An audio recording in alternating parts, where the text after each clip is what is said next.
Bienvenidos amigos y amigas.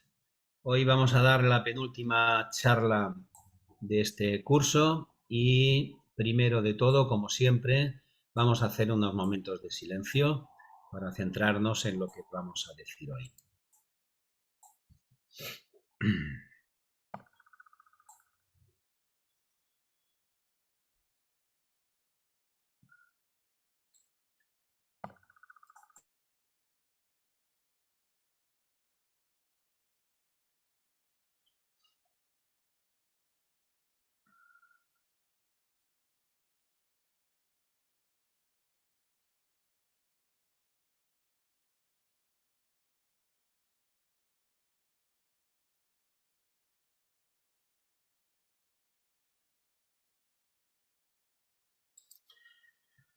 Bien amigos y amigas, como decía, hoy damos el tema de la quinta parte de los debates que se hicieron en este seminario que se hizo en Holanda, dirigido por Rada Burnier, y de ahí salió el libro este, Regeneración Humana. Y la primera pregunta de estos debates dice, ¿es necesario pasar por el sufrimiento para llegar a la verdad? ¿Qué lugar ocupan el sufrimiento y el dolor en lo que al cambio fundamental se refiere?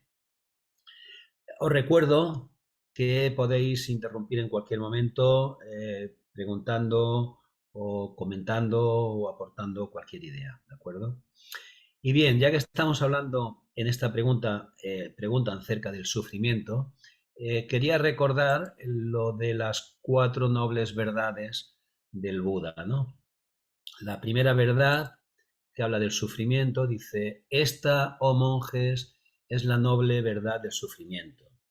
El nacimiento es sufrimiento, la vejez es sufrimiento, la enfermedad es sufrimiento, la muerte es sufrimiento. Asociarse con lo indeseable es sufrimiento. Separarse de lo deseable es sufrimiento. No obtener lo que se desea es sufrimiento. En definitiva, la primera verdad es que la vida es sufrimiento. La segunda verdad dice, esta es, oh monjes, la noble verdad sobre el origen del sufrimiento. El deseo y los cinco venenos, el apego, odio, ignorancia, el ego, los celos, son los que producen nuevos renacimientos. La tercera verdad, esta es, oh monjes, la noble verdad sobre la supresión del sufrimiento. Esta cesación es posible eliminando nuestro deseo, librándose del deseo apego, abandonándolo para siempre, no dándole acogida en nosotros. Y la cuarta verdad dice, esta es, oh monjes, la noble verdad sobre el camino que conduce a la supresión del sufrimiento, hacia el despertar, el nirvana, el camino de las ocho ramas, el sendero óctuple.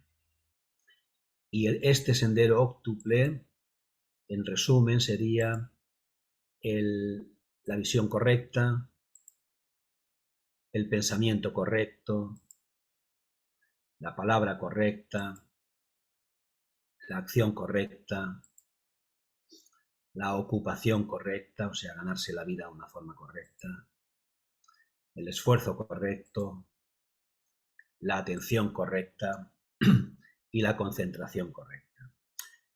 Esto está aquí muy resumido, pero la verdad es que es toda una filosofía que podría llevar un libro entero de comentarios acerca de estas cuatro nobles verdades y acerca del noble octuple sendero o el camino del medio. Pero bien, volvamos ahora a la pregunta que se hacía. Dice, ¿es necesario pasar por el sufrimiento para llegar a la verdad? ¿Qué lugar ocupan el sufrimiento y el dolor en lo que al cambio fundamental se refiere? Bien, ya sabéis que el sufrimiento también se le ha llamado el gran maestro, ¿no? Aprendemos a través del sufrimiento. Rada dice, creemos que el sufrimiento viene de fuera y decimos, ¿puede esto ayudarme a realizar el cambio o no? Pero viene de fuera el sufrimiento. Puede que existan dificultades externas, tales como terremotos. Es algo diferente de los problemas psicológicos que tenemos, es decir, el sufrimiento por la soledad, por la ambición frustrada, la ansiedad por la seguridad, etcétera, ¿no? En definitiva, todo sufrimiento puede reducirse al deseo del ego, de sus frustraciones por no conseguir ese deseo. De modo que no deberíamos separar el yo del sufrimiento. El yo, cuando se dice el yo, está con minúscula, es el yoyito, ¿no? Que llamamos nosotros. En definitiva, el yo es el sufrimiento. Si el yo no existiera, no existiría el sufrimiento. Porque recordar que una cosa es el dolor y otra es el sufrimiento. O sea, el dolor es algo inevitable. Si nos caemos y nos hacemos daño, pues hay dolor. Pero el sufrimiento se está refiriendo a ese dolor psicológico, ¿no? De alguna manera es como el rechazo a lo que es, a lo que está ocurriendo, a las circunstancias del momento, ¿no? O sea, dice, si el yo no existiera, no existiría el sufrimiento. En la misma situación es posible sufrir o no sufrir. Claro, depende de las circunstancias, depende cómo se interprete esas circunstancias, uno las acepta o las rechaza. Si las acepta y haces lo que hay que hacer para modificar, si es que se puede, esa circunstancia, pues no estás sufriendo, estás, digamos, no te gusta lo que está ocurriendo, pero no hay sufrimiento. Ahora, cuando se rechaza, ¿por qué está pasando esto? ¿Por qué a mí, Dios mío, ayúdame, tal cual? No hay derecho, no es justo. Claro, entonces estamos sufriendo, ¿no? Por eso todo depende de cómo se interprete el momento que estamos viviendo, ¿no? En la misma situación es posible sufrir o es posible no sufrir. Sufrir por la pobreza, dice Rada, es resistirse a ella, diciendo, otros me han privado de lo que yo debería tener. Me vuelvo amargado y desagradable, no doy nada a los pobres. A la persona que experimenta privaciones le ocurren toda clase de cosas, pero también puede ocurrir lo contrario. Annie Besant atravesó épocas muy duras, pero no se volvió amargada, ni resentida, ni envidiosa. Al contrario, fue una persona para quien todos aquellos que estaban en dificultades, que pasaban hambre, los oprimidos, eran como sus propios hijos. Así pues, la experiencia de las privaciones en un caso puede hacer de un individuo un amargado y en otro caso puede hacer de esta persona una persona extraordinariamente afectuosa. La amargura y la envidia son sufrimiento. Entonces, ¿es esto necesario? Para mí el sufrimiento no es para ella, para Rada Bournier, el sufrimiento no es necesario para experimentar un cambio fundamental, porque el yo es sufrimiento. El cambio fundamental llega cuando el yo muere, cuando el yoyito muere, cuando nos hemos desidentificado con el cuerpo, las emociones y nuestra mente inferior, ¿no? Cuando hemos abandonado nuestro ego, el sufrimiento desaparece. Dice, entonces, no hay sufrimiento. Tal vez podamos decir también que el sufrimiento es necesario porque el egoísmo parece ser una parte necesaria del proceso involutivo. Y bueno, es necesario porque el sufrimiento es, digamos, el maestro que nos está empujando para que aprendamos, ¿no? Parece que todos nosotros nacemos con él, con el egoísmo, ¿no? Ahí el proceso es involutivo y llega un momento en que evolucionamos, o sea, vamos dejando este egoísmo y nos volvemos más altruistas, ¿no? Algunas escuelas filosóficas dicen que el egoísmo y el sufrimiento no tienen principio, pero que tendrán fin. Cuando termina el sentido del ego, termina el sufrimiento. Otra pregunta es, ¿cuál es la diferencia entre la acción espontánea y la acción reactiva o impulsiva? ¿Existe relación entre la intuición y los impulsos y presentimientos?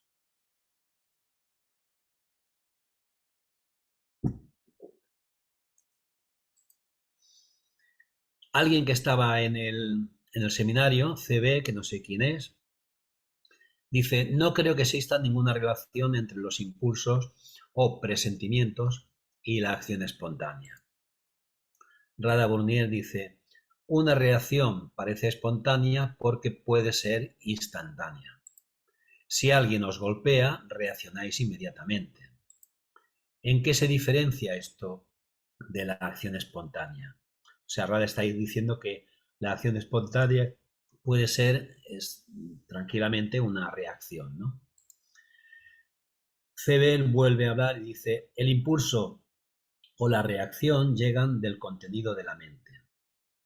O sea, del contenido de la mente hace que reaccionemos, ¿no?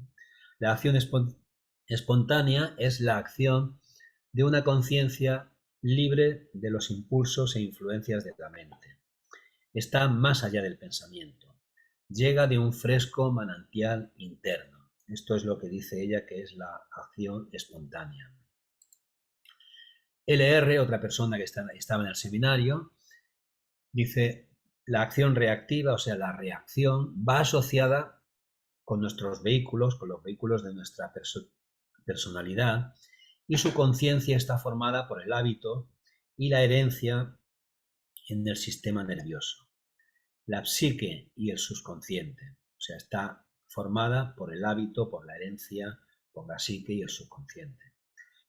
En cambio, dice, la acción espontánea difiere de esta reacción porque llega del lado profundo de nosotros mismos, sin premeditación. La acción espontánea puede ser algunas veces muy creativa. Otra persona que estaba en el seminario, MD, dice, hay otra clase de acción que realmente no hemos tenido en cuenta. Existe la acción que tiene lugar por la costumbre. Cada vez se hace más intensa y se fortalece la rutina de la costumbre en nuestro interior. Existe la clase de acción que tiene lugar porque yo soy el centro y a mí me gusta o no me gusta. La siguiente clase de acción parecería un acto de la voluntad, aceptando los acontecimientos, pensando, creando una acción que deliberadamente crea karma, bueno o malo. Aquí está hablando no solamente de la reacción, sino de la respuesta que se da pensando, o sea, que dices, cuento hasta 10 antes de reaccionar, ¿no? Antes de hacer algo, cuento hasta 10, pero claro, esta acción que se toma pensando, de alguna manera está muy condicionada por nuestras costumbres, nuestras creencias, tal, tal, ¿no? Entonces, parece que sea libre, pero está muy condicionada, ¿no? Continúa diciendo, finalmente, existe la clase de acción espontánea que ocurre porque refiriéndose a uno mismo, no interfiere en absoluto. O sea, el yoyito no ha interferido, sino que viene de alguna parte más arriba, ¿no? Como de la intuición, como de nuestro ser superior, dice.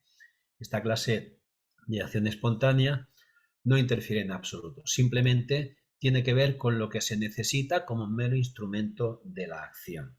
O sea, cuando digamos hay una acción espontánea donde se hace lo correcto sin que haya ningún tipo de duda, surge lo que se debe hacer en ese momento, ¿no? Otra persona, PO, no sé quién es, dice, la mente puede ser muy activa, pero puede existir una falta de conciencia en una mente muy activa. La mente, con el cerebro como base, está destinada a ser reactiva, o sea, está destinada a reaccionar automáticamente. En tanto que no exista un estado de atención o percepción, tienen lugar las reacciones y nunca la acción espontánea naciendo de una fuente interior más profunda. O sea, de alguna manera está diciendo que si no hay un estado de atención, normalmente esta acción espontánea que viene de arriba no surge, sino que siempre, si no hay esta atención, habrá una reacción, ¿no? O sea, la importancia de que estemos siempre atentos.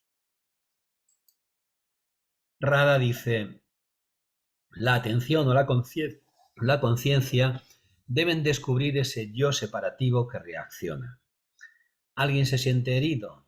Puede que aparentemente no reaccione, pero si se complace en su herida, también es una reacción. Bueno, hay gente que también se complace en el sufrimiento, ¿no? Continúa diciendo Rada, ¿por qué se siente uno herido o deshonrado? En el Bhagavad Gita se dice que hay un estado en el que no existe honor ni deshonor, ni sentimiento de ganancia o de pérdida. Uno se siente herido porque, claro, nos damos tanta importancia personal nosotros mismos y esa importancia personal de este yoyito que nos maneja es el que hay que abandonar, ¿no? Continúa diciendo, no somos conscientes de que lo que está herida es la imagen que uno tiene de sí mismo, nuestra importancia personal, ¿no? Si una persona no tiene imagen propia, no tiene la idea preconcebida de que los demás deberían mirarla con respeto, etcétera, no se sentirá herida en ningún momento. De modo que no es necesario el conocimiento para ver la existencia de la propia imagen. Luego está la capacidad de ser como nada, que se menciona en Luz en el Sendero. Esto, no sé si os recuerda, quizás a nosotros mismos o seguramente a personas que conocemos, que a veces se han enfadado porque pasa alguien que conoce por el lado y no la saluda. Y fíjate, el otro día pasaba y fulanica pues ni me saludó, miró para otro lado. O sea, se siente ofendida esa persona, ¿no? Claro, esa persona a lo mejor no te saludó porque ni se dio cuenta, aunque te mirara, seguramente ni cayó en que eras tú porque a lo mejor iba pensando en sepa Dios qué o qué historias tendría por dentro, ¿no? Pero claro, nosotros enseguida, ¡ay, fíjate, ni me ha saludado, no me ha dicho hola! O sea, nos enfadamos a veces por insignificancias y solamente por suposiciones, ¿no? Hemos de abandonar este ego, esta importancia personal que tenemos, la imagen que tenemos de nosotros mismos, ¿no? Acababa diciendo, luego está la capacidad de ser como nada. Esta capacidad que se menciona en el librito este tan bonito que se llama Luz en el Sendero. Otra pregunta dice, de la manera en que ahora planteamos la teosofía, parece que ya no es necesario el estudio de las obras teosóficas clásicas como la doctrina secreta o las cartas de los Mahatmas, ni el uso de las palabras sánscritas. Y pregunta, ¿es así?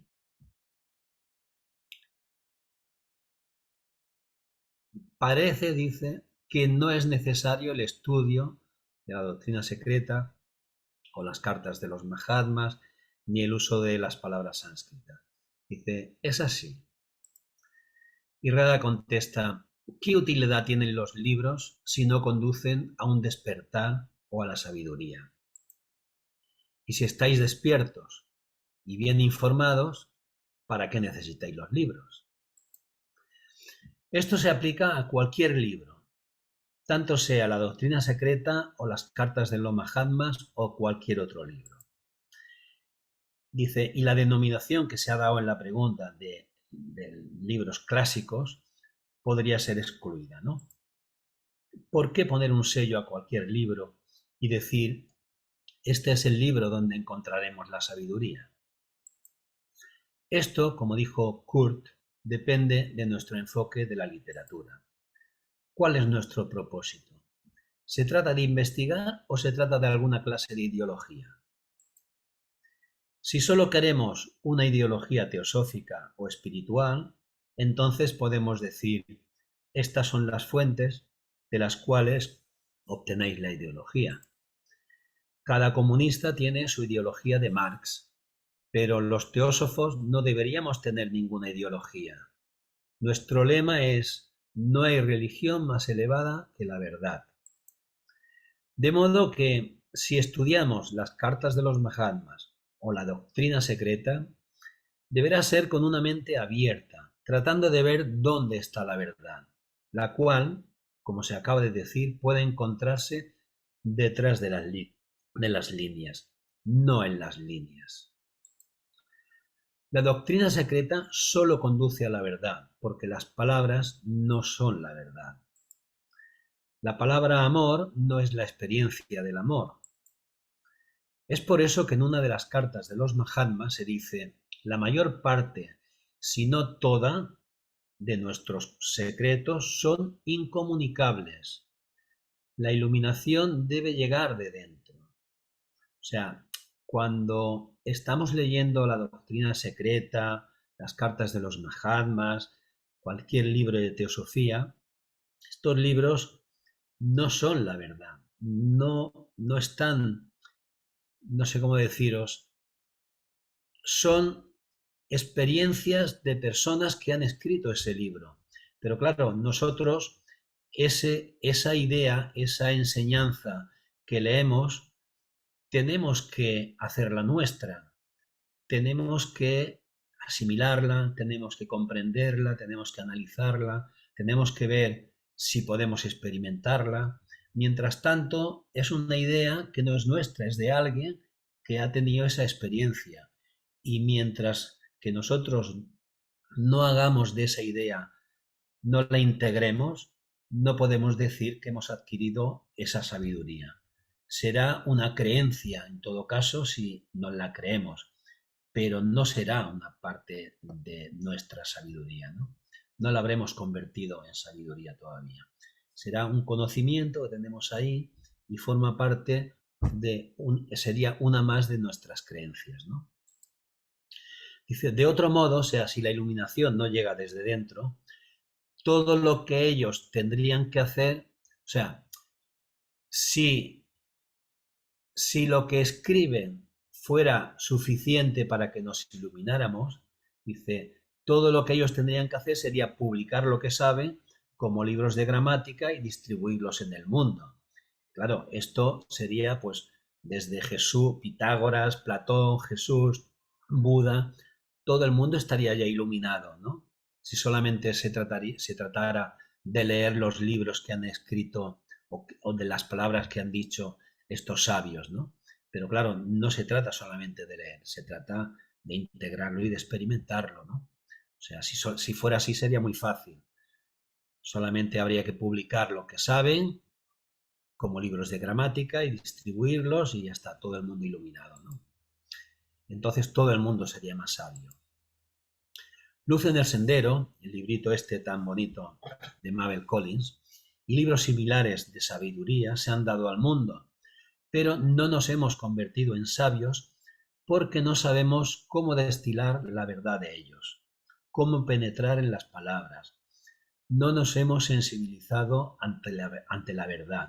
O sea, los leemos, los entendemos o creemos entenderlos, pero claro, una cosa es entenderlos y otra cosa es ver o experimentar aquello que están diciendo.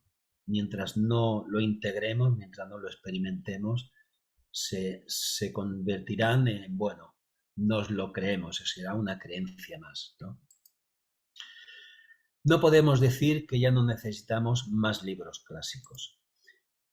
En todo lo que alcance nuestro discernimiento deberíamos tratar de ver qué libros son más provechosos. Disponemos de un tiempo limitado cada día y durante esta vida. No hay tiempo que perder. Deberíamos ver qué merece la pena y tratar de llegar lo más cerca posible de la verdadera experiencia. Nuestro planteamiento no es el de decir, no necesitamos ningún libro, tíralos, sino con qué idea vamos a leer los libros. ¿Queremos depender de lo que dice un libro para llegar a conclusiones sobre la verdad? ¿Vamos a repetir como papagayos lo que se dice? ¿O el objetivo es llegar a un nuevo conocimiento maravilloso, directo de la verdad? Este sería el objetivo con el que estudiamos estas enseñanzas teosóficas. Llegar a un nuevo conocimiento directo de la verdad. Prescindamos de si las palabras están en sánscrito, en latín o en alguna otra lengua. Lo importante es cuál es el contenido de la palabra, de lo que se dice. El sánscrito solo se utiliza porque tiene un rico vocabulario filosófico y religioso, y muchas de las palabras en sánscrito no tienen una traducción literal en nuestro idioma, ni en el inglés, ni en el alemán. Entonces, la traducción que usamos es muy aproximada, pero en el sánscrito normalmente estas palabras quieren decir mucho más, ¿no? Dice, tomemos por ejemplo la palabra tattva, que significa verdad. Para nosotros la traducción de tattva sería verdad. Pero claro, la palabra verdad no transmite inmediatamente lo que tattva implica. Porque tattva quiere decir lo que realmente es una cosa, su esencia, la esencia de lo que es, ¿no? La rosa, el rosal, ese árbol, ustedes, yo, ¿qué somos realmente? No solo lo que nos dicen nuestros sentidos, no lo que nuestras mentes con prejuicios dicen que somos. Lo que nosotros somos realmente, no solo a nivel físico externo, sino internamente, integralmente, es la verdad. ¿Qué es lo profundo en vosotros? La totalidad de vosotros. Eso es tattva, la esencia, lo que realmente somos, ¿no? La palabra transmite inmediatamente el verdadero sentido, la esencia o la cualidad de una cosa. O sea, la palabra tattva. Claro, la palabra verdad, nuestra palabra, que traduciendo tattva sería verdad, no transmite exactamente lo que quiere decir tattva, ¿no? Hay muchas palabras como esta en sánscrito y por eso se ha utilizado, pero puede ser un obstáculo para las personas que no saben sánscrito. Entonces dejemos que prescindan de todas las palabras sánscritas.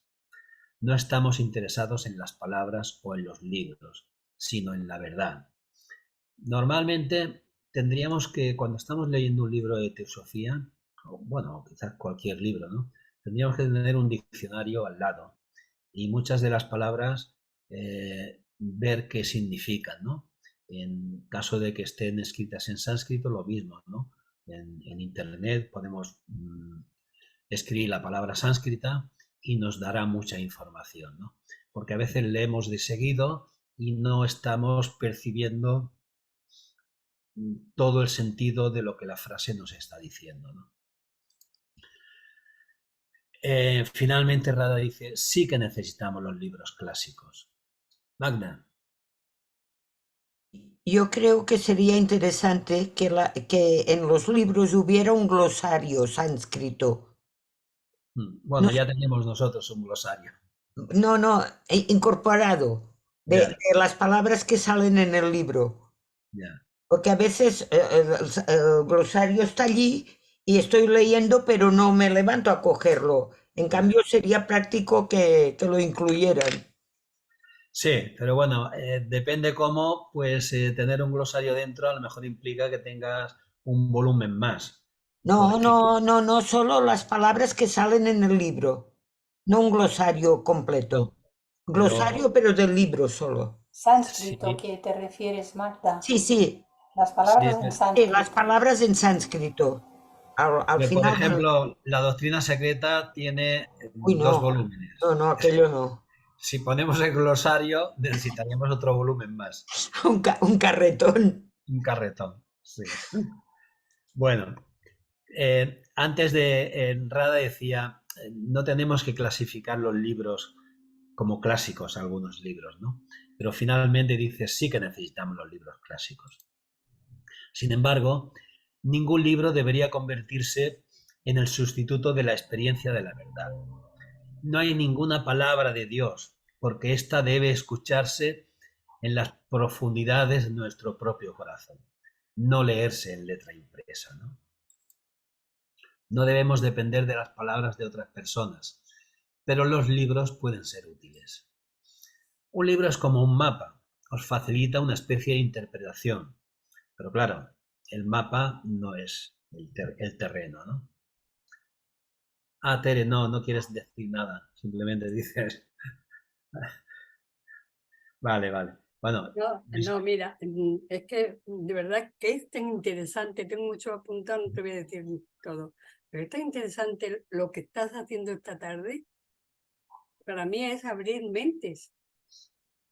Y entonces, lo he dicho muchas veces, lo voy a repetir otra vez, que yo he leído mucho, ya no leo tanto, solo lo necesario, pero que yo no puedo hacer lo que ese señor ha escrito, porque es su claro. vida, pero sí puedo, siempre lo digo, coger lo que mi alma necesite, pero no para mí, para desarrollarlo en la vida. Claro. Porque A si me mí me quedo para encanta mí, mucho, mejor ni leo. ya, O a sea mí que me encanta mucho el libro este de Rada, porque a pesar de que no está dándonos enseñanzas teosóficas como la doctrina secreta o algún otro libro que habla sobre el karma o la reencarnación, etcétera, ¿no? Pero es un complemento genial a las enseñanzas teosóficas porque el libro lo que nos está insistiendo es todo esto, practícalo, practícalo, experimentalo, analízalo, porque si estas enseñanzas no se llevan a la práctica, lo único que sirve es para tener una biblioteca que decore nuestra imagen, ¿no? Tener, ser muy erudito, saber mucho, pero no nos ha cambiado, no nos ha transformado, ¿no? Y lo que ella dice es que toda esta enseñanza teosófica, que está en otros libros, no en este, toda esta enseñanza es útil si nos transforma, si no nos transforma, de poco sirve, ¿no? Que estudiemos mucha teosofía. Ramón, has leído al principio sobre el sufrimiento y hay dos versiones. Una que es el ego de la persona. Cuando dice sufrimiento, es el ego que te hace evolucionar. No, ¿qué va? Yo no estoy de acuerdo con eso. Digo que si no hay sufrimiento, no evolucionamos, porque no tenemos ningún problema, estamos en nuestro yoyito, eso sí, pero que el yoyito sirva para evolucionar, con el sufrimiento no. Creo que ahí es una de lo has leído al principio. Creo que el sufrimiento tiene que ser para evolucionar, como muy bien después tú has seguido planteando lo que es el sufrimiento. Por lo menos esa es mi idea. Sí, no, yo creo que estás de acuerdo también con lo que se ha dicho, Tere. Quizás lo estás planteando de otra manera. Sí, El sufrimiento, el sufrimiento es el maestro que hace que aprendamos. Quizás no a la primera, pero cuando chocamos con una piedra 10 veces, al final te das cuenta de que no tienes que chocar con esa piedra, ¿no? Eh, el sufrimiento nos hace aprender. Ahora, llega un momento de que es posible que no sea necesario el sufrimiento porque podemos aprender por experiencias ajenas y también por estar atentos y por la lectura, la meditación, la reflexión, etcétera, ¿no? Pero hay una época, una etapa de la evolución humana donde el sufrimiento es absolutamente necesario, ahí es donde aunque iba yo. aunque muchas veces el sufrimiento no nos va a ayudar a aprender, pero una vez tras otra, al final aprendemos. Sí, El sufrimiento tiene esa misión. Clarisa, gracias. Hola, sí, precisamente es en relación con lo que había apuntado Teresa. Acabas de explicarlo muy bien. Al final llega un momento. ¿De qué depende el momento? De nuestra edad evolutiva. Para los egos que son jóvenes, bastante jóvenes, lo somos todos en general, pero aún los hay que son más jóvenes evolutivamente hablando. Cuando llega un sufrimiento, la respuesta es y no, no lo quiero, y a mí por qué, y ahora por qué, y entonces se enrabian más y generan mayores causas, además de las que ya supone aquello que les está causando el sufrimiento, digamos que todavía lo engordan, lo aumentan. pero cuando las personas, los seres humanos encarnados, vamos teniendo una cierta edad evolutiva, por esa acumulación que decía Ramón, al final llega un momento que esas tantas veces puede que no las recordemos en la memoria actual, pero sí están reflejadas en el desarrollo acumulativo evolutivo. Y entonces nuestra respuesta delante de un sufrimiento ya no será la misma, sino que habrá esa respuesta de observación. A ver, ¿qué me está diciendo esto? ¿Qué tengo que aprender yo de esto? Y como muy bien has dicho, finalmente el sabio aprende en cabeza ajena. ¿Por qué no necesita pasarlo en cabeza propia? Porque en su interior ya se reflejan todas las vivencias que tuvo de todas aquellas experiencias, y cuando lo ve en cabeza ajena, lo conoce perfectamente. Gracias. Muy bien. Bueno, pues como decía Rada, un libro es como un mapa, facilita la interpretación, pero claro, si yo leo un libro donde me habla de Egipto y de las pirámides y de los templos y tal, pues muy bien, sabré mucho acerca de Egipto, pero claro, la experiencia de estar allí en Egipto, estar al pie de las pirámides, patear por los templos, eso es una experiencia que no nos la da el libro. O sea, las enseñanzas, cuando las leemos, se convierten en creencias si no llegamos un poco más allá, si no las experimentamos, si no las analizamos, las interpretamos, las razonamos y finalmente hace que nuestra vida se comporte, que nos comportemos de acuerdo a lo que dicen las enseñanzas, ¿no? Eso es lo que nos transforma. Bien, cuán fidedigno sea el mapa, es cuestión de investigarlo. O sea, leemos el libro, es un mapa, pero hay que investigarlo, ¿no? No hay que creérselo al pie de la letra. Ni porque lo diga Blavatsky, ni porque lo diga Buda, ni Jesús, ni Annie Besant, ni nadie, ¿no? Tenemos que hacerlo nuestro. Blavatsky escribió en una carta que hay equivocaciones en las cartas de los Mahatmas porque fueron transmitidas a través de otros, impresas en sus mentes. O sea, esto está hablando, para quien no lo conozca, de que las cartas de los Mahatmas normalmente por telepatía o por no sé qué medio, ¿no? se daba a un chela, a un discípulo, y el discípulo, con ese poder también que ya tenía, hacía que por precipitación se imprimiera en una hoja de papel lo que el maestro desde otro lugar le estaba diciendo. Entonces, en ese proceso hay errores. O sea, en las cartas hay errores, en las cartas de los Mahatmas hay algunos errores, incluso en la doctrina secreta también decía Blavatsky que hay algunos errores. Entonces, cuando lo leamos todo esto, estemos bien atentos y cuestionemos todo lo que se está diciendo, porque si no pasa por ese proceso y nos lo creemos, se convierte tan solo en una creencia. Entonces, ¿dónde radican estas equivocaciones de las que habla Blavatsky? No dice dónde, ahora dice, no debemos tomar las cosas al pie de la letra y discutir sobre puntos que por el momento desconocemos. Y esto es cierto porque normalmente solemos debatir entre nosotros interpretaciones, cada uno las interpreta a su manera, cada uno opina de una manera y bueno, aquí dice que no nos tomemos las cosas al pie de la letra. Quizás solamente deberíamos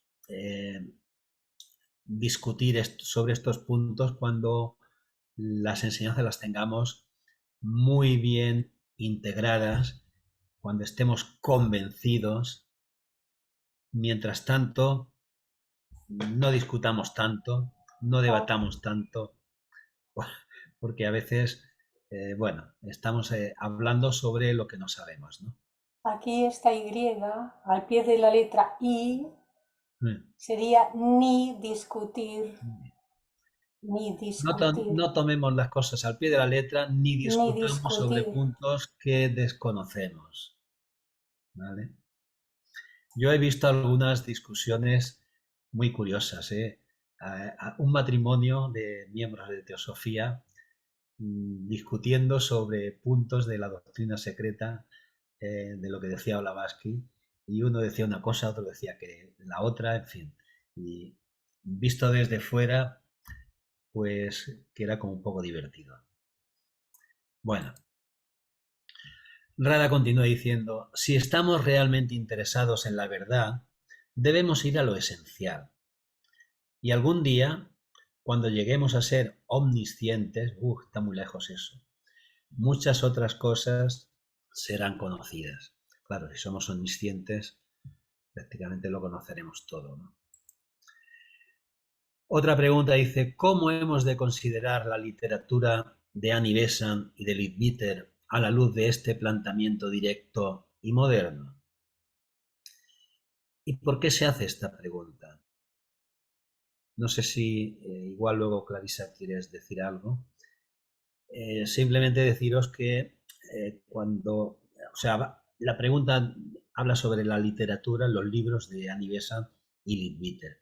Y sin profundizar demasiado, pero resulta de que esta literatura de Besant y Leadbeater está un poco, digamos, como cuestionada.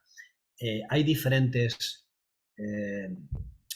ramas de la sociedad teosófica en la que unos dicen que solo lo que hay escrito en la doctrina secreta y en las cartas Mahatma y posiblemente alguno más, solamente esto es lo auténtico, lo original, lo verdadero. Y toda la demás literatura es pseudo-teosofía. Y en concreto se critica mucho a Annie Besant y a Leadbeater. Entonces, no voy a seguir, pero precisamente es por esto, ¿no? Hay algunas ramas que critican la literatura de Annie Besant y Leadbeater porque dicen que no se ajusta del todo a lo que decía Blavatsky o las cartas de los Mahatma. Y por eso la pregunta. Clarisa. Sí, es un buen asunto este, y es cierto. Bien. Han sido muy denostados tanto Besant como Leadbeater. En algunos casos se ha dicho que esta segunda literatura, que no tiene ningún valor teosófico y tal, pero ahí se descuida el segundo de los objetivos de la sociedad teosófica, el estudio comparado de las diferentes religiones, filosofías y ciencia. En todos los libros que son posteriores a HPB y las cartas Mahatma, es decir, aquella primera generación, se encuentran partes de verdad y luego se encuentran otras cosas. Es un ejercicio buenísimo para el desarrollo del propio discernimiento poder leer estos libros sin prejuicios y entresacar lo de verdadero, lo unitivo que hay en ellos, lo bueno, lo verdadero, lo bello, lo unitivo que hay en ellos, que lo hay, y lo demás desecharlo. No debemos tomar las cosas al pie de la letra, dice aquí Rada, y discutir sobre puntos que por el momento desconocemos. Si estamos realmente interesados en la verdad, debemos ir a lo esencial. Nosotros podemos aprender a encontrar lo esencial en la literatura posterior a aquella primera generación, ya sea de Besant, Leadbeater, Taimni y todos los demás. Yo puedo decir de mí misma que he encontrado cosas muy buenas y también puedo decir que he encontrado otras en esta literatura que no me han interesado y he pasado de largo, incluso libros enteros que no los he querido ni siquiera leer porque ya me estaban mostrando que iba a haber mucho de entretenimiento en cuestiones del psiquismo y un largo etcétera. Entonces, no perdamos el tiempo, es decir, no perdemos el tiempo en cosas que no nos van a conducir. Ella misma ha citado hace un ratito, hay que saber escoger, pero saber escoger no significa despreciar, no significa menospreciar a nadie. Estas personas y estos seres hicieron un trabajo grandioso, ingente, y mucho de ello nos puede ayudar muchísimo para nuestro propio desarrollo, transformación, si lo aplicamos. Gracias. Sí, gracias, Clarisa. Yo querría añadir que yo empecé precisamente leyendo a Besan y Leadbeater, ¿no? Y seguramente, gracias a haberlos leído, luego pude meterme con la doctrina secreta, porque si uno empieza con la doctrina secreta, lo más seguro es que abandone si no conoce antes un poco de teosofía, porque la doctrina secreta es muy complicada, muy difícil. Entonces, a mí me ayudó mucho a conocer la teosofía, Besan y Leadbeater y otros, Taimni.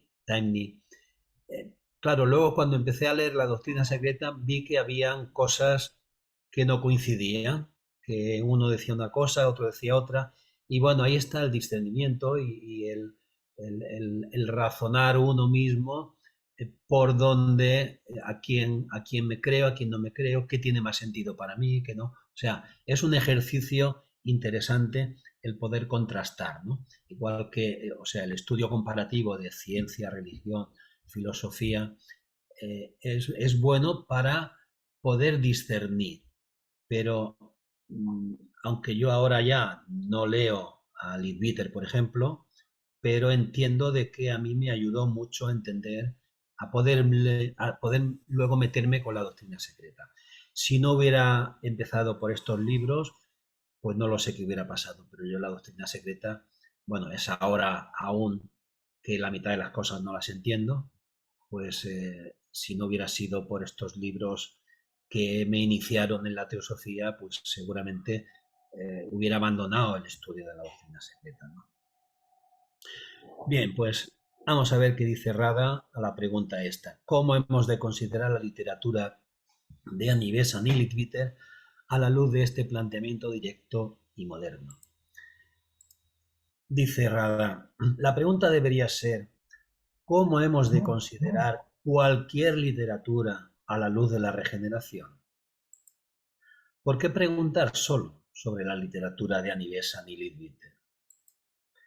Si aceptamos simplemente lo que se encuentra en cualquier literatura, si mentalmente lo aceptamos o lo repudiamos, no sirve de nada. O sea, parece que la pregunta está en que lo cierto y lo verdadero, la doctrina secreta, y esto que dice Besant y Leadbeater no vale de nada, ¿no? O sea, esto es aceptar una cosa y repudiar la otra. Esto así de simple no sirve de nada, ¿no? O bien nos convertimos en creyentes o porque creemos en algo diferente rechazamos esta literatura en particular. Este planteamiento podría estar equivocado. Si nuestro interés es la verdad, deberíamos examinar cualquier literatura con una mente abierta. Incluso si comprendemos algo, no deberíamos llegar a la conclusión de que lo hemos comprendido todo. Y esto es cierto, porque cuando parece que hemos comprendido algo, al cabo de un cierto tiempo lo volvemos a leer y captamos cosas nuevas. Y sobre todo en las enseñanzas teosóficas, lo leemos 20 veces y las 20 veces aprendemos algo nuevo, ¿no? Buda dijo, no aceptéis nada porque sea una tradición, porque esté en las escrituras, porque sea aceptado por la sociedad en que vivís. No aceptéis ni siquiera lo que yo digo, investigadlo. Y esto lo dice la sociedad teosófica también. Piensa, o sea, no creáis nada ni porque lo diga Blavatsky ni porque lo diga nadie. En la sociedad teosófica, recordad, no hay autoridad. Podemos reconocer, evidentemente, la sabiduría de ciertas personas, ¿no? Pero no hay autoridad, ¿no? Buda estaba señalando algo de extraordinario valor desde el punto de vista de la renovación o transformación de la que estamos hablando. ¿No debería ser esa nuestra actitud? A investigarlo, ¿no? En el folleto sobre la regeneración que todo el mundo ha recibido aquí, se está refiriendo al seminario donde estaba, hay una hermosa cita de Krishnamurti que dice: puede que el mendigo esté diciendo algo que a usted le pase por alto porque usted no quiere escucharle, y puede que el gurú diga algo incorrecto. Muy cierto, ¿no? Muy cierto. Además, todos somos maestros y aprendices. Todos somos maestros y aprendices. Por el hecho de que puede haber gurús que son sabios, pero que no son infalibles, pasamos por alto lo que es bueno y aceptamos lo que puede resultar falso. El lema de la Sociedad Teosófica es: no hay religión más elevada que la verdad, y esto es de primordial importancia en el estudio de cualquier literatura, enseñanza o idea. No hay religión más elevada que la verdad. Pere.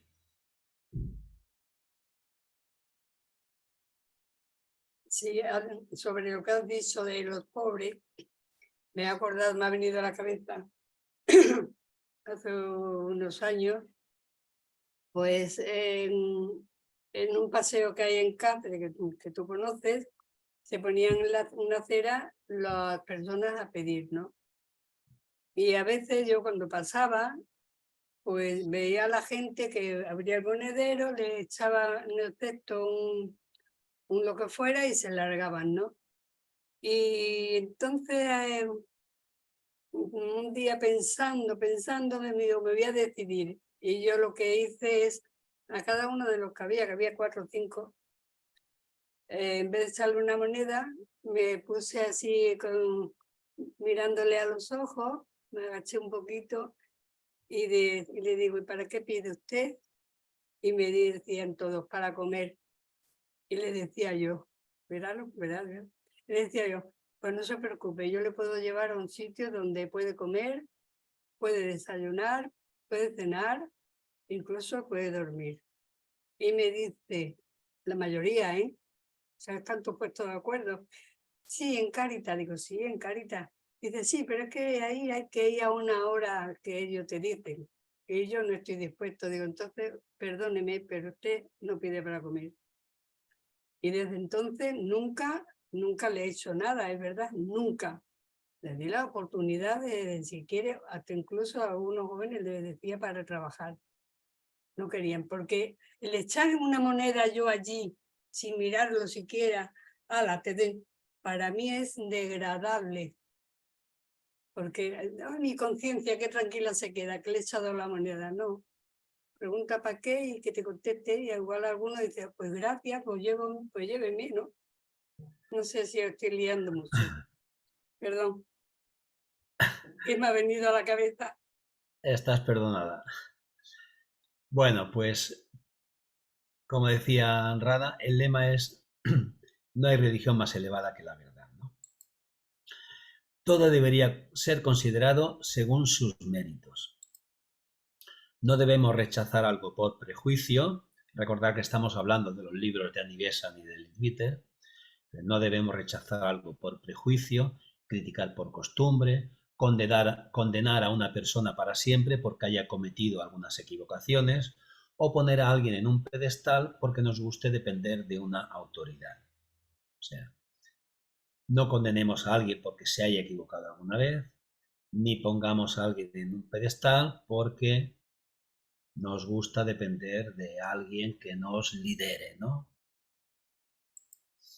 Esto no sería sabiduría por nuestra parte. Estamos cediendo nuestra responsabilidad a otros. Es una postura cómoda. Cuando no comprendemos sobre cuestiones que no podemos decidir, dejemos en suspenso nuestro juicio. Más tarde puede que sepamos. poco a poco iremos llegando, ¿no? Lo que a un individuo le ayuda a dar un pequeño paso hacia adelante o a tener una nueva visión interna puede depender de lo que él necesite. Y no todos necesitamos lo mismo, cada uno necesita cosas diferentes. Yo recuerdo haber regalado libros que a mí me han llegado muy adentro y a quien se lo he regalado dice, bueno, tampoco es para tanto, ¿no? No, depende, cada uno necesita lo que necesita, ¿no? Dice, él no está en los zapatos de nadie. No podemos decidir por otro qué es lo bueno para él y qué no lo es. A veces queremos que la gente haga lo que nosotros creemos que es lo correcto, pero cada uno tiene que aprender qué es lo correcto por propia experiencia. Podemos ayudar, a veces podemos aconsejar, pero a veces no sirve de nada y tenemos que dejar que esa persona pase por lo que tenga que pasar, nos guste o no nos guste. Incluso si está persiguiendo algo tontamente, si se está equivocando mucho, es igual. Si eso es lo que realmente quiere por el momento, tendrá que pasar por la experiencia. Y a veces incluso no es lo que realmente quiere, a lo mejor no lo quiere, pero tiene una adicción o tiene un hábito o tiene algo que le empuja a seguir haciendo lo mismo y no podemos evitarlo. Y a veces hay que, por mucho que nos cueste, dejar que esa persona pase por esa experiencia. ¿Okay? Es difícil a veces cuando eso es una persona a la que queremos, con la que tenemos un vínculo fuerte, pero lamentablemente si, o sea, solamente la persona es la que puede decidir dejar de hacer esas cosas. Si mientras ella no lo decida, nosotros tenemos que permitirlo. ¿Okay? No quiero decir que deberíamos confundir a la gente o sugerirles cosas que estén en contra de los principios teosóficos básicos, pero es algo que debemos tener presente. ¿Okay? Algunos tienen que pasar por la experiencia, nos guste o no. La regeneración tiene lugar en diferentes momentos por medio de los pequeños despertares que Blavatsky menciona en la doctrina secreta. Cuando miráis un árbol, inmediatamente puede que haya un destello, que la conciencia se desarrolle un poco. Incluso en un libro sin valor especial, puede que se encuentren algunos pensamientos que transmitan lo que en aquel momento necesita una determinada persona. Otra pregunta. Dice, ¿deberíamos continuar el estudio de la doctrina secreta y o de otra literatura original? ¿O sería mejor estudiar los libros teosóficos modernos en el caso de que tengamos poco tiempo para estudiar y tengamos que escoger? Esto nos pasa a muchos, ¿no? A veces no tenemos tanto tiempo para estudiar estos libros que son muy complicados y, bueno, pues estudiar muy poquito a poco y analizar lo que estamos leyendo y tal. Y entonces dice, lo dejamos y cogemos los libros teosóficos modernos, que seguramente son un poco más sencillos, ¿no? Y dice Rada, creo que más o menos ya hemos tratado este tema. Todo depende de quién se trate. Un simple libro puede ser de ayuda para un individuo, un pasaje de la doctrina secreta puede ser útil para otro. ¿Cómo podemos decidir qué es lo que será de ayuda para otro? Cuando yo empecé a leer la literatura teosófica, estaba en la escuela superior. Se refiere ella a Rada, ¿eh? Cuando Rada empezó a estudiar la literatura teosófica, estaba en la escuela superior. Si alguien me hubiera presionado para que leyera la doctrina secreta, tal vez hubiera provocado en mí una aversión eterna hacia el estudio de la teosofía. Claro, si no conoces algo de teosofía, meterse con la doctrina secreta es, bueno, seguramente decir, adiós, no quiero saber nada más de la teosofía, ¿no? Entonces dice Rada, lo que en aquel tiempo me interesaba mayormente eran los libros de Leadbeater. ¿Por qué no dar libertad al individuo? Tal vez lo que le atraiga no sea ni la doctrina secreta, ni los libros de Leadbeater, sino los Yoga Sutras de Patanjali o el libro del Tao. Puede que encuentre la teosofía a través de literatura no publicada por la Sociedad Teosófica. Tal vez de una manera amistosa podemos sugerir libros a la gente, pero no debemos imponérselos a los demás. Otra pregunta dice, ¿hay manera de llegar a la sabiduría sin el conocimiento? ¿Qué es el conocimiento esencial? ¿Se puede llegar a la sabiduría sin el conocimiento? Nosotros, nuestro camino en principio es el de la lectura, el conocimiento de estas enseñanzas para poco a poco ir llegando a la sabiduría. Pero hay que tener en cuenta también que el conocimiento puede ser una barrera, puede ser un peligro, puede ser un muro que nos perdamos en el interés de acumular conocimiento y evite precisamente que lleguemos a esa sabiduría, ¿no? O sea, ojo, este es nuestro camino, que tiene ese peligro, ¿no? Lo que pasa es que a través del conocimiento podemos acabar llegando a la sabiduría, ¿no? Y la otra pregunta es, ¿qué es el conocimiento esencial? Rada dice, se cuenta que un buscador se acercó a un sabio y le preguntó, ¿cuál es la naturaleza de la realidad última, Brahman? El maestro no respondió, se quedó en silencio. El buscador preguntó por segunda vez, ¿qué es esa realidad? O sea, estaba buscando conocimiento, ¿no? El sabio siguió en silencio. Por tercera vez preguntó y el instructor, el sabio, le contesta, ya he contestado, pero tú no has comprendido. Brahman es el silencio. Esto hay, en muchas ocasiones se dice que el discípulo solamente por el contacto con el maestro aprende, no necesita de las palabras. Aprende solamente por estar en contacto con el maestro, ¿no? Cuando se hizo esta pregunta, todo el mundo permanecía pues en silencio, ¿vale? El discípulo, el buscador, estaba buscando conocimiento y el maestro le dio ese conocimiento en silencio, no contestando. ¿Qué es la sabiduría? Tal vez no pueden ustedes contestar a esta pregunta con palabras. ¿Hay un camino hacia la sabiduría sin conocimiento? Esta era la pregunta. A mí me parece, dice Rada, que existe ese camino y que es la entrega absoluta de sí mismo. Es la devoción, el bhakti, nuestra rama. La palabra devoción, bhakti, como toda otra palabra, queda distorsionada. Devoción no es sentarse delante de una imagen física o mental, ofrecerle plegarias, pidiéndole bendiciones, diciendo yo soy tuyo. Esto no es la devoción.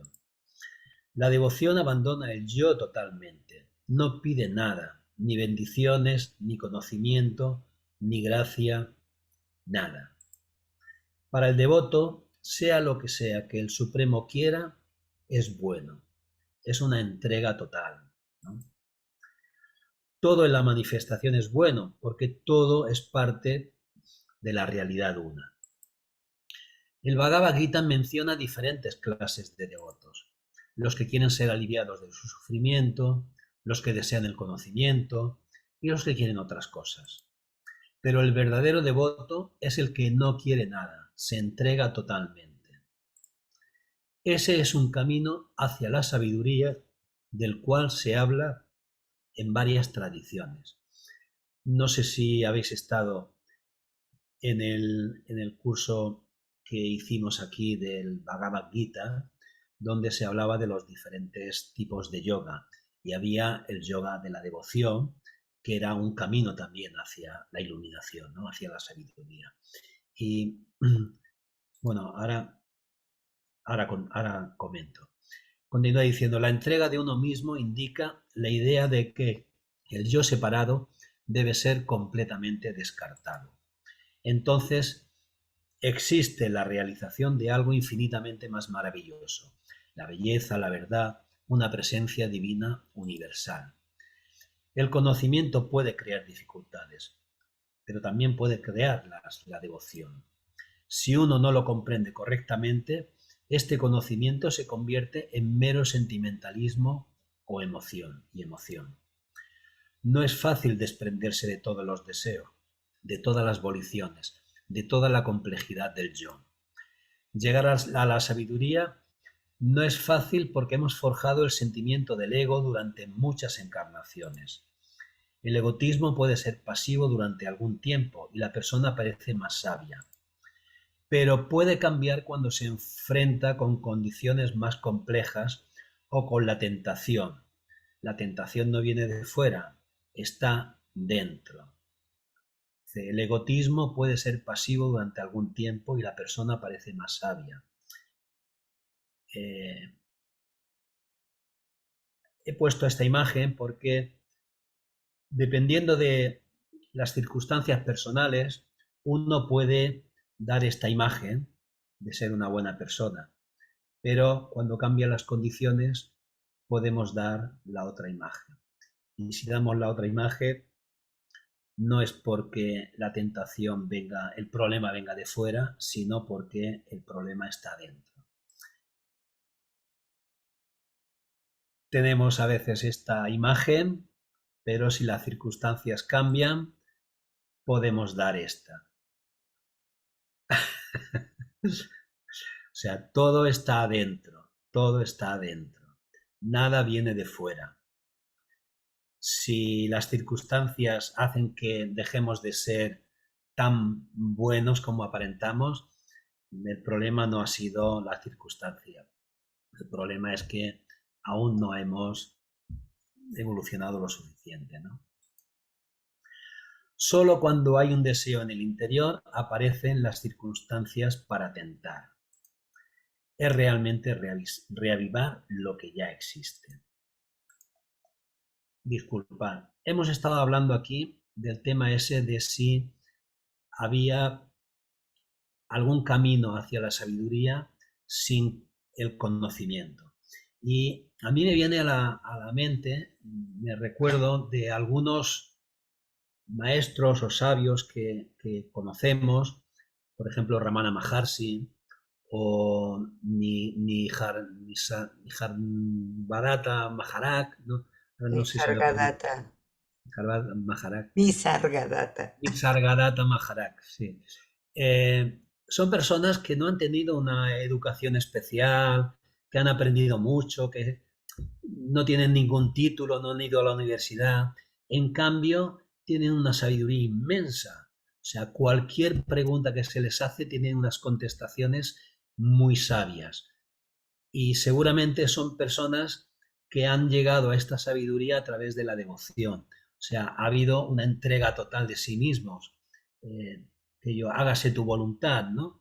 Y a través de esa devoción han llegado a esa sabiduría que ya no es sabiduría que viene a través del conocimiento, sino sabiduría que viene a través del yo superior, a través de la intuición, ¿no? O sea, hay un camino que no es el del conocimiento para llegar también a la sabiduría. Pero como decía Radha, todos los caminos tienen también sus peligros, ¿eh? Bien, otra pregunta dice, ¿puede una rama regenerarse como grupo? Dice Radha, ningún grupo puede llegar a regenerarse como grupo, porque la transformación tiene que tener lugar en cada individuo, a su propia manera, a su propio ritmo. O sea, la transformación es algo muy personal, muy individual. No puede ser como grupo, ¿no? Pero las actividades de la rama pueden ayudar a los individuos que llegan a ella a descubrir la necesidad de la regeneración a aclarar lo que ésta significa y qué modo de vida debería adoptarse. Estas son las cuestiones que pueden ser abordadas por los miembros en la rama. Realmente no conocemos la naturaleza del cambio que la palabra regeneración indica. Lo sabemos con una parte de nuestra mente. Hemos entendido un poco lo que significa la regeneración, ¿no? Pero no sabemos realmente lo que es liberarse del egoísmo. No conocemos la característica de una mente completamente vacía de egoísmo. Debemos esforzarnos en sentir qué es esto, no meramente en pensar en lo que es. Una rama puede ayudar a crear la atmósfera requerida. Reunirse juntos en la rama podría ser un continuo recordatorio para los miembros, evitando que se olvidaran de la meta. O sea que, como rama, hemos de recordar no solamente dar las enseñanzas, sino de ir recordando, oye, y esto hay que practicarlo. Esto tenemos que practicarlo para transformarnos, ¿no? De nada sirve memorizar las enseñanzas, ¿no? Sin embargo, el verdadero cambio tiene que ocurrir en la conciencia de cada individuo. No puede ser en grupo. O sea, el grupo no se puede regenerar, ¿no? Ser amistosos, llegarse a conocer unos a otros y confiar unos en otros es importante.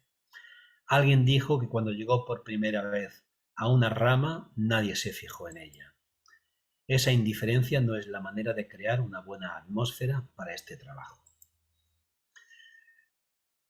Otra pregunta. ¿Por qué tantos miembros de la sociedad pertenecen al grupo de mayores de edad?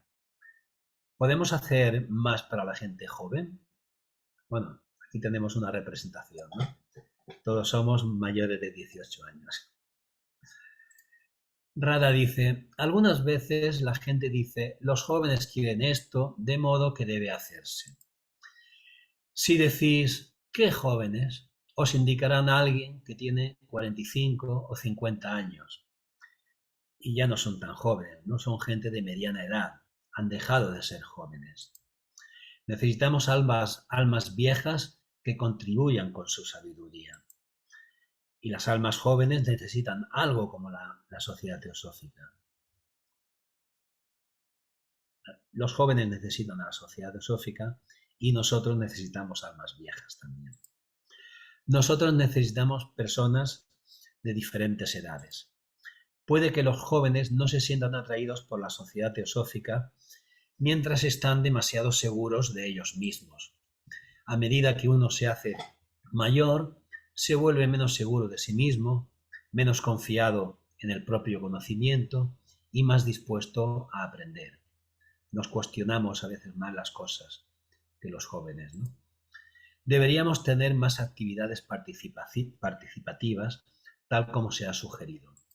Cuando hay vitalidad en una rama, es más atractivo para personas de todas las edades. Debería existir una viva camaradería entre los miembros.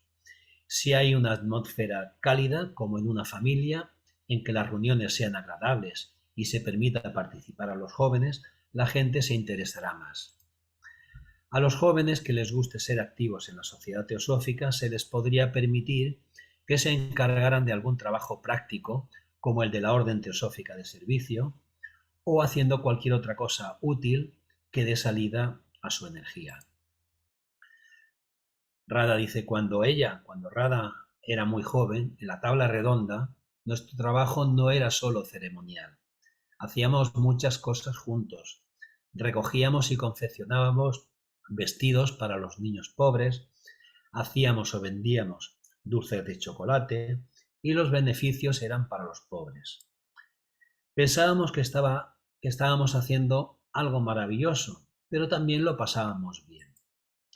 La cantidad de dinero que conseguíamos era poca, pero el incentivo para participar era grande.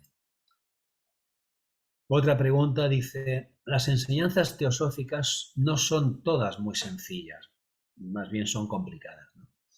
A menudo, además de profundas, son complicadas. También, a menudo, se presentan de una manera que podría parecer obtusa o abstracta. tal vez más como materia para estudiantes de teología que para jóvenes en general, incluso para aquellos que están buscando un significado más profundo de la vida. ¿Cuáles son los pensamientos inspiradores para los jóvenes en las enseñanzas teosóficas? ¿Cuáles son los pensamientos inspiradores para los jóvenes en las enseñanzas teosóficas? Porque todas las enseñanzas, además de profundas, son muy complicadas, ¿no? Dice Radha, muchos jóvenes fueron a escuchar a Krishnamurti y leyeron sus libros. Él estuvo tratando de los verdaderos problemas, el problema de la inseguridad en un mundo en el cual hay una lucha constante, etc. Estas son cuestiones por las que la gente se interesa, los verdaderos problemas, ¿vale? Quiere decir, Radha, que lo que deberíamos hacer también es, cuando estamos explicando las enseñanzas teosóficas, de alguna manera hablar qué tienen que ver estas enseñanzas con los problemas cotidianos, ¿no? Vincular los problemas cotidianos con estas enseñanzas teosóficas. Bien, amigos, y esto es todo por hoy. La próxima lección será la última. Aquí acabaremos el curso este, y no será dentro de 2 martes porque coincide que estará la Semana Santa, vendrán las jornadas ibéricas y además aunque es martes y yo podría estar, pero me voy de viaje a mi tierra a ver a la familia y hacer cosas que tengo que hacer allí. Entonces el próximo día será el 11 de abril, después de las jornadas ibéricas. Pero bueno, mientras tanto también tendréis a Clarisa los jueves y seguramente a Daniel los viernes. Y bueno, pues hasta aquí hemos llegado. Ahora toca preguntas, comentarios.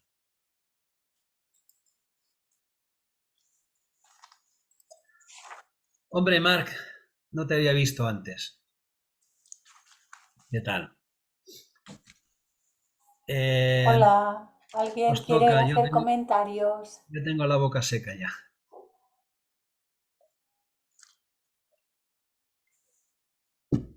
Teresa, Teresa. Voy a hacer el último. Bueno, eso no me lo acabo de creer, ¿eh? El último de ahora, pues me tengo que ir a otros menesteres. Bueno, entonces sí. Me tengo que ir a la secretaría, a la parroquia. A ver, qué bueno lo de los jóvenes.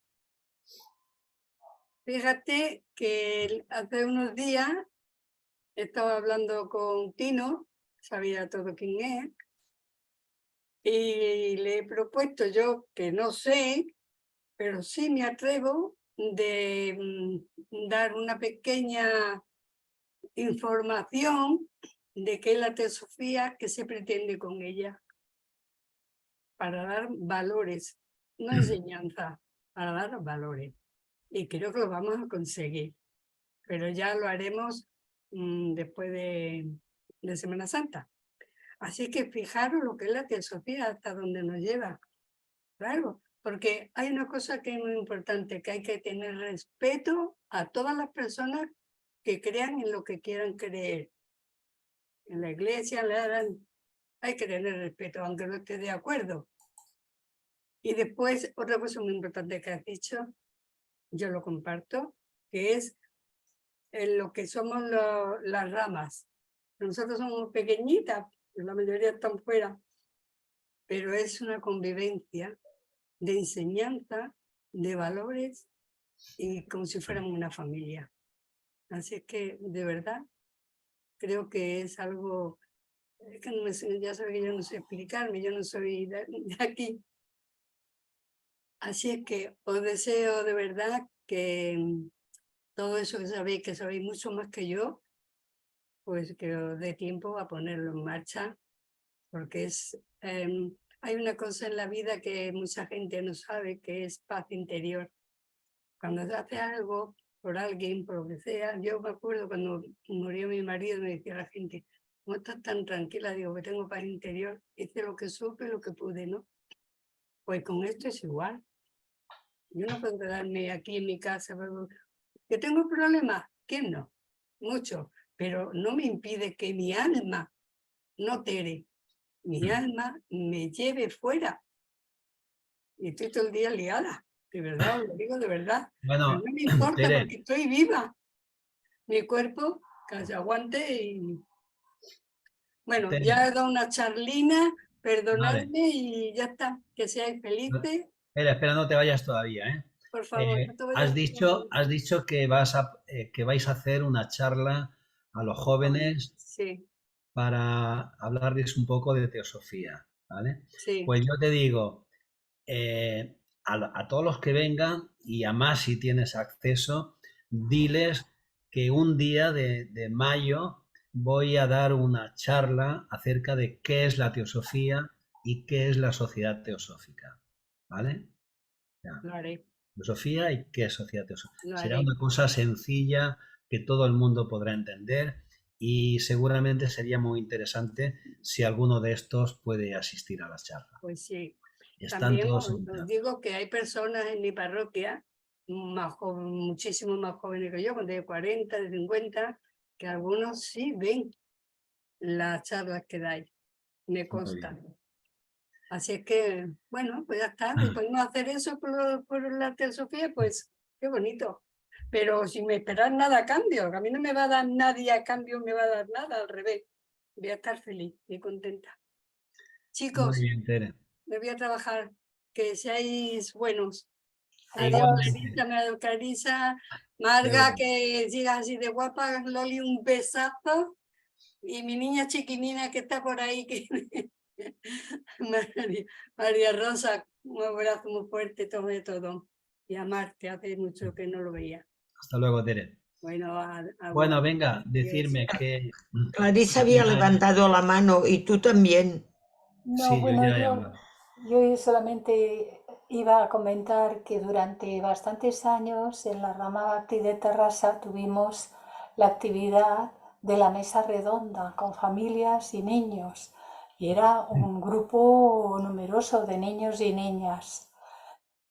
Esto viene a colación por el tema de la juventud, ¿no? ¿Qué pasa? Desde luego, seguramente en estos niños y niñas ha quedado un pozo de todos aquellos valores que se inculcaban. Pero a día de hoy, de todos aquellos niños y niñas, solamente hay una joven que está vinculada a la sociedad teosófica. El resto, pues como ocurre con esa necesidad de la propia evolución del ser, están haciendo otras cosas. Pasaron ya la edad de la universidad, algunos de ellos, otros en otros asuntos y tal, algunos casados, otros no, pero están haciendo otras cosas. Pero acercamiento a la sociedad teosófica solamente una joven, una chica. No, hemos de tener en cuenta que también las etapas por las que vamos pasando en nuestro crecimiento personal, en esta existencia, pues el hacerse mayores, generar otra familia, los deberes que ello implica, etcétera, etcétera. Y luego quizás, como dicen los hindúes, y ahora que ya tengo todos los deberes cumplidos, voy a dedicarme a buscarme a mí mismo. Pero esto ya es una edad más adelantada. Así es, Clarisa. Yo recuerdo que cuando veía a algún joven en la sociedad teosófica me daba envidia. Es decir, qué pena que yo he entrado a la sociedad teosófica tan tarde, porque yo entré en la sociedad teosófica pues con 52, 53 años. Y claro, luego he entendido que los jóvenes tienen otras cosas, tienen otros problemas, otras inquietudes, viven muy hacia afuera, ¿no? Y bueno, la vida se van cumpliendo etapas y llega un momento de que, bueno, la cosa se relaja y empiezas a cuestionarte muchas cosas, ¿no? O pasan cosas, porque a veces el alma también nos da alguna removida y hace que nos cuestionemos estas cosas que antes no nos habíamos cuestionado. Y entonces cuando llega la posibilidad de entrar en la sociedad teosófica o aprender, entrar en grupos espirituales, empezar esa búsqueda que en mi caso me llevó a la sociedad teosófica, ¿no? Pero eso, yo al principio tenía mucha envidia de los jóvenes, es decir, qué pena que yo no he entrado antes. Y ahora no tengo ninguna pena, he entrado cuando tenía que entrar, ¿no? Sí.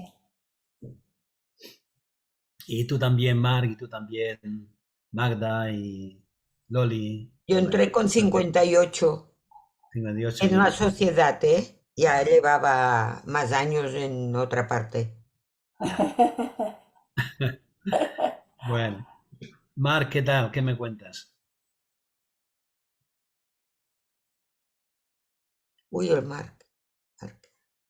Sí, las cosas llegan cuando han de llegar.